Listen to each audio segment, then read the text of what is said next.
రాకాలోకంకి స్వాగతం. ఈ కంటెంట్ మీకు నచ్చినట్టయితే లైక్ చేయండి, మీ బంధుమిత్రులకు షేర్ చేయండి. ఇప్పటి వరకు సబ్స్క్రైబ్ చేసుకోకపోతే సబ్స్క్రైబ్ బటన్ని నొక్కండి, అదేవిధంగా బెల్ ఐకాన్ కూడా తప్పనిసరిగా నొక్కండి. జై హింద్ మిత్రులారా. 2026 చాలా కీలకమైన సంవత్సరము. 5 ముఖ్యమైనటువంటి రాష్ట్రాల్లో అసెంబ్లీ ఎన్నికలు జరగబోతున్నాయి. వీటిలో 3 రాష్ట్రాల్లో ఇండి కూటమి అధికారంలో ఉంది. ఒక రాష్ట్రంలో 10 సంవత్సరాలుగా బీజేపీ అధికారంలో ఉంది. యాంటీ ఇన్కంబెన్సీ ఉన్నట్లయితే అక్కడ కూడా కాంగ్రెస్ మళ్ళీ అధికారంలోకి వచ్చే అవకాశం ఉంది. పుదుచ్చేరి కూడా చిన్న రాష్ట్రమైనప్పటికీ అక్కడ కూడా డిఎంకే కూటమి వస్తే ఆశ్చర్యపోనక్కర్లేదు. ఎందుకంటే అక్కడ డిఎంకే వర్సెస్ ఏఐఏడిఎంకే నడుస్తూ ఉంటుంది. కాబట్టి ఇంత కీలకమైనటువంటి సంవత్సరంలో కాంగ్రెస్ యొక్క రివైవల్, మళ్ళీ కాంగ్రెస్ మేల్కొని మళ్ళీ పోరాటంలోకి దిగాల్సినటువంటి ఈ సంవత్సరంలో కాంగ్రెస్ పార్టీ అధినాయకుడు కానటువంటి అధినాయకుడు ఏం చేస్తున్నాడు? 100 ఏళ్ళు దాటి ఈ దేశంలో అత్యధిక కాలం అధికారంలో ఉండి అనేక మంది ప్రధానమంత్రుల్ని దేశానికి ఇచ్చి ఎన్నికల నిర్వహణలో, ఎన్నికల పోటీలో, ప్రచారంలో చాలా లోతైనటువంటి అనుభవం ఉన్నటువంటి కాంగ్రెస్ పార్టీ ఈ 5 రాష్ట్రాల్లో ఏం చేస్తోంది? దాని అధినాయకుడు కానీ అధినాయకుడు ఆ పార్టీని ఏం చేయబోతున్నాడు? 100 ఏళ్ళు దాటినటువంటి పార్టీకి 100 ఏళ్ళు నిండించే ప్రయత్నం చేస్తున్నాడా? ఎందుకంటే కేరళ, పశ్చిమ బెంగాల్, పుదుచ్చేరి, తమిళనాడు, అస్సాం ఈ 5 రాష్ట్రాల ఎన్నికలు కాంగ్రెస్ పార్టీకి అత్యంత కీలకం. కానీ కాంగ్రెస్ పార్టీ ఎన్నికలకు అసలు ప్రిపేర్ అవుతున్నట్టుగా కనిపించటం లేదు. ఉదాహరణకి కేరళ తీసుకుందాం. కేరళలో ఇటీవల, వాస్తవానికి కేరళలో గత 10 సంవత్సరాలుగా పినరాయి విజయన్ ప్రభుత్వము అధికారంలో ఉంది. పినరాయి విజయన్ని ఓడించి కాంగ్రెస్ పార్టీ అధికారంలోకి రాకపోతే కాంగ్రెస్ పార్టీ 15 సంవత్సరాలుగా అధికారానికి దూరం ఉండేటటువంటి పరిస్థితి వస్తుంది. కాంగ్రెస్ పార్టీకి గెలవడం చాలా అవసరం. అలాంటి రాష్ట్రంలో సీనియర్ కాంగ్రెస్ నాయకుడు, మాజీ కేంద్ర మంత్రి, రాజీవ్ గాంధీకి చాలా సన్నిహిత మిత్రుడైనటువంటి మణిశంకర్ అయ్యర్ ఒక ఇంటర్నేషనల్ కాన్ఫరెన్స్లో పాల్గొనడానికి వెళ్ళి అక్కడ ఆయన మళ్ళీ పినరాయి విజయన్ అధికారంలోకి వస్తారు, కమ్యూనిస్టుల పరిపాలన చాలా బాగుంది అని చెప్పి ఆయన ఖితాబునిచ్చారు. దాంతో కాంగ్రెస్ పార్టీకి ఏం చేయాలో తెలియలేదు. కాంగ్రెస్ పార్టీ సీనియర్ నాయకుడైనటువంటి పవన్ ఖేడా, ఆయన మణిశంకర్ అయ్యర్ ఎవరు, అసలు ఆయన పార్టీలో ఆయన పొజిషన్ ఏంటి, ఆయన మాటను మనం ఎందుకు పట్టించుకోవాలన్నారు. దాంతో మణిశంకర్ అయ్యర్ ఈ శశి థరూర్, అదేవిధంగా పవన్ ఖేడా వంటి వాళ్ళని చిలక పలుకులు పలికేవాళ్ళు, కీలు బొమ్మలు, తొత్తులు ఇటువంటి పదజాలాన్ని ఆయన ఉపయోగించారు.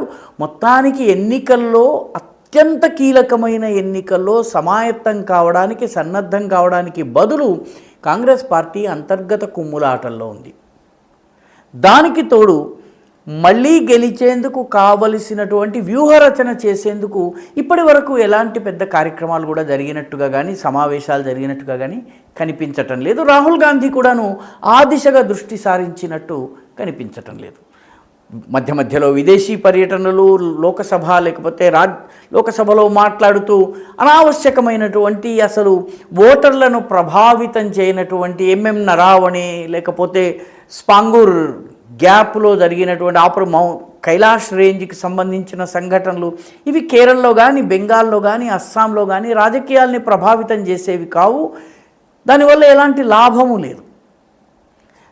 కానీ రాహుల్ గాంధీ దానిలో బిజీగా ఉన్నారు. కేరళలో ఈ పరిస్థితి ఉంది. ఇప్పటి వరకు ఎన్నికలకు సంబంధించి సన్నాహం లేదు. తమిళనాడులో డిఎంకే గెలవడానికి ప్రయత్నిస్తోంది. డిఎంకే కూడా కాంగ్రెస్కి వీలైనన్ని తక్కువ సీట్లు ఇవ్వాలి అని భావిస్తోంది. ఎందుకంటే గతంలో కాంగ్రెస్కి ఇచ్చిన సీట్ల వల్ల ఓవరాల్ టాలీ పడిపోయింది. ఈసారి కాంగ్రెస్కి మరిన్ని తక్కువ సీట్లు ఇవ్వాలనుకుంటోంది. కాంగ్రెస్ పార్టీ తరఫున మాట్లాడేవాళ్ళు, వ్యూహరచన చేసేవాళ్ళు, స్టాలిన్ తోటి చర్చలు జరిపేవాళ్ళు ఎవరు లేరు. పూర్తిగా కాంగ్రెస్ అక్కడ అనాథగా ఉంది.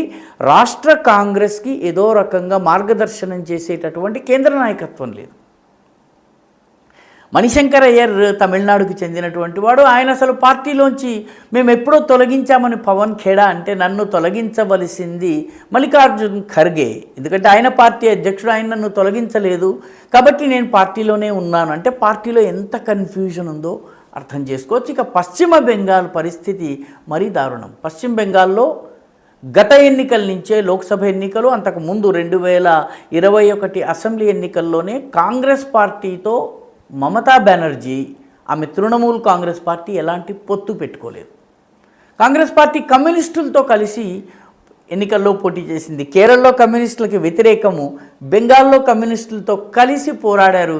ఈసారి కమ్యూనిస్టులు కూడా కాంగ్రెస్తో కలిసేందుకు సిద్ధంగా లేరు. ఒకటి, మమతా బెనర్జీ కూడాను కాంగ్రెస్తో కలిసేటటువంటి ప్రసక్తి లేదు. మూడవది, అన్నిటికన్నా ముఖ్యమైనది, మమతా బెనర్జీ రాహుల్ గాంధీని లీడర్ ఆఫ్ అపోజిషన్గా ఆయన ఉంటే అసలు అపోజిషన్ ఆయన మొత్తం విపక్షాలన్నీ ఆయనను ఫాలో కావాల్సిన అవసరం ఏముంది? తృణమూల్ కాంగ్రెస్కి చెందినటువంటి మమతా బెనర్జీని ఇండి కూటమి యొక్క నాయకురాలుగా చేయాలన్నటువంటి ప్రపోజల్ తీసుకొచ్చింది. అంటే కాంగ్రెస్ పార్టీ పరిస్థితి అత్యంత దారుణంగా ఉంది.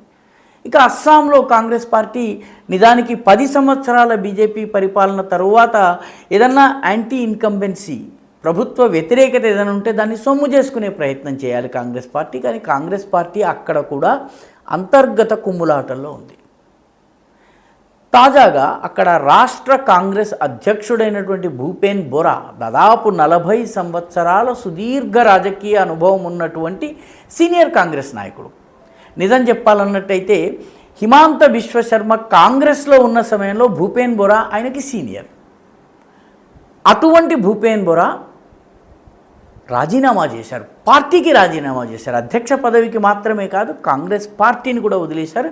ఎందుకంటే కాంగ్రెస్ పార్టీ సంబంధించినటువంటి అస్సాంకి సంబంధించిన నిర్ణయాలన్నీ కూడాను గౌరవ్ గొగోయ్కి వదిలిపెట్టడాన్ని ఆయన వ్యతిరేకించారు. ఎందుకంటే గౌరవ్ గొగోయ్ లోక్సభలో ఉన్నారు, ఆయనది డెప్యూటీ లీడర్ ఆఫ్ అపోజిషన్. అలాంటి పరిస్థితుల్లో ఇక్కడ అనేక సంవత్సరాలుగా కాంగ్రెస్లో పనిచేస్తున్నటువంటి నన్ను ఏ విధంగా కూడా కన్సల్ట్ చేయకుండా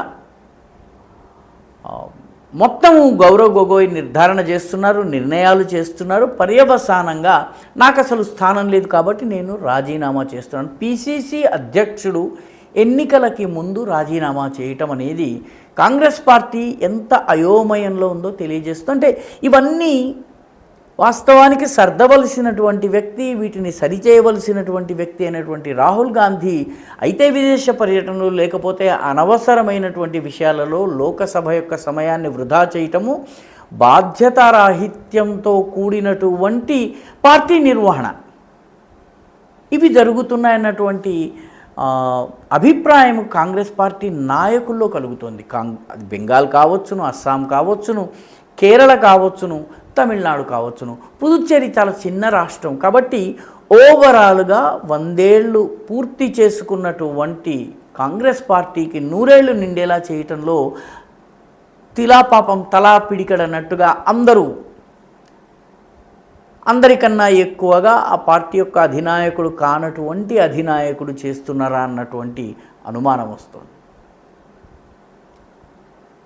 ఈ వీడియో మీకు నచ్చినట్టయితే లైక్ చేయండి, షేర్ చేయండి, ఈ ఛానల్కు సబ్స్క్రైబ్ చేయండి. మీ అభిప్రాయాన్ని కమెంట్ల రూపంలో తప్పనిసరిగా పంపించండి.